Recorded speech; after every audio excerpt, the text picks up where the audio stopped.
Gentlemen, start your egos. It's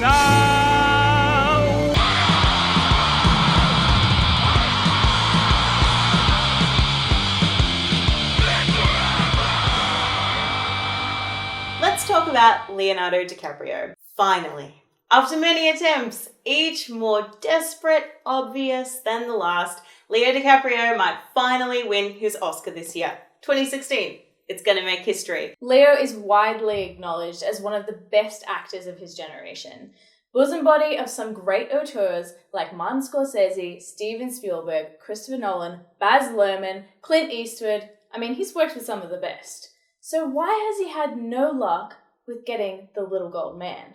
There has been no actor so obsessed with winning an Oscar than Leonardo DiCaprio. Every film he's been in since about 2004 has just been as Oscar baity as they come. He's become kind of the internet joke definition of Oscar bait. His turn in survival revenge thriller The Revenant is getting mass critical buzz, and considering he doesn't really have much competition this year, it looks like 2016 could be Leo's year. Let's take a look at his previous attempts. Leo first caught the Academy's attention in 1993 in his impressive turn as autistic younger brother Arnie in What's Eating Gilbert Grape. At 19, he was nominated for Best Supporting Actor. The first-time nominee, however, lost out to Tommy Lee Jones in The Fugitive. But it was try one. No one really wins on try one. From promising child star to teenage heartthrob, he became the girls' pin-up poster boy with Romeo and Juliet and Titanic. Two blockbusters helmed by heavy hitters that might have actually hurt his future Oscar chances. Because we all know pretty boys do not win Oscars. In 2002, Leo starred in two big Oscar-nominated movies. Gangs of New York, which was his first time working with Martin Scorsese. Leo failed to cop a nomination for his turn in Gangs of New York, but he did hold his own against heavyweight Daniel Day-Lewis, who was nominated for Best Actor. In the same year, Leo stars in Steven Spielberg's Catch Me If You Can as the very charismatic con artist Frank Abagnale. But alas, no Oscar. In 2004, he stars in Scorsese biopic, The Aviator, as Hollywood royalty Howard Hughes. It's a hugely baity performance, checking all of the Oscar bait tick boxes. Biopic, period piece, mental illness, as well as being a Hollywood pat on the back American icon. It seemed like all of the stars were aligned for Leo to finally pick up his Oscar, but unfortunately all of the stars were also aligned for Jamie Foxx as Ray Charles. Another very Oscar baity performance. It was kind of a shit movie though. The next time Leo is nominated for an award, it's 2006's Blood Diamond, which is a real head-scratcher because in the same year, he's in Martin Scorsese's The Departed, and he's so good in it. He's beautiful, he's subtle, he's damaged, and he doesn't even get a nomination. He ends up losing, of course, to Forest Whitaker, who was in Last King of Scotland. The Departed ended up winning Best Picture, but Leo didn't get anything, so it really feels like they screwed him on this one. Next up is 2008 with Revolutionary Road, where he teamed back up with Kate Winslet in a very heavy 1950s drama. And then, of course, 2010's Shutter Island.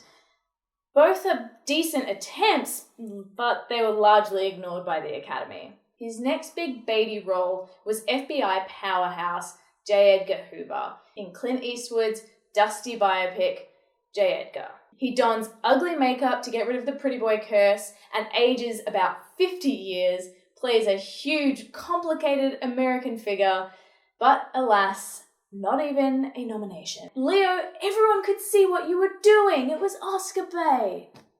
His next nomination comes as real-life Wall Street jock Jordan Belfort in The Wolf of Wall Street. It's another Scorsese film, and he's really good in it, this 3-hour epic where he plays the fast-witted, morally bankrupt Jordan. He deserved it for the Quaalude scene alone. Seriously. But alas, he lost out to Matthew McConaughey, because I guess even the Academy couldn't resist the McConaissance. To that I say, all right, all right, all right. All right? Finally, we come to the 2016 Academy Awards, and The Revenant looks set to take Leo's baiting to the extreme. And the Academy should recognize that. It sounds like, by all accounts, not only Leo, but the entire crew had a hell of a time, literally a hell of a time, shooting this film in the freezing cold wilderness.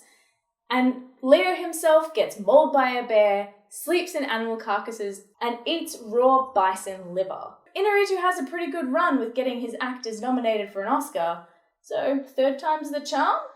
So why are we so sure that Leo's going to win this year? Because the competition just isn't really there.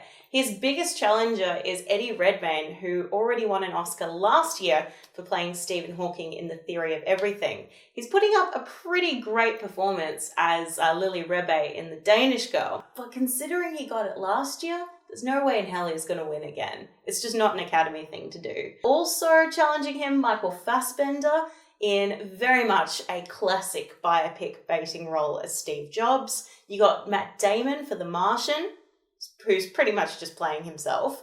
I think Leo's got it in the bag. It would take a lot of effort for the Academy to dodge around him this year.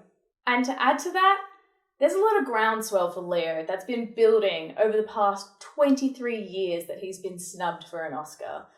His fans are on his side. They are out there on the internet commenting, just writing article after article of the top 8, 5, 7, 10 reasons why Leo should win an Oscar.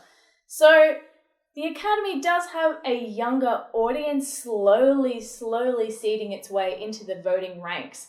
So maybe it's time that the internet will actually have a say in who could win an Oscar. If there's one thing the Academy Awards loves, it's when somebody puts themselves through hell, gets ugly, and plays a good old American figure. Now, what do you think? Do you think Leo's got a shot this year? Leave us a comment below telling us what you think of Leo. Do you think he deserves one, or do you think he's way overdue? Give us a like, check us out on Facebook and Twitter.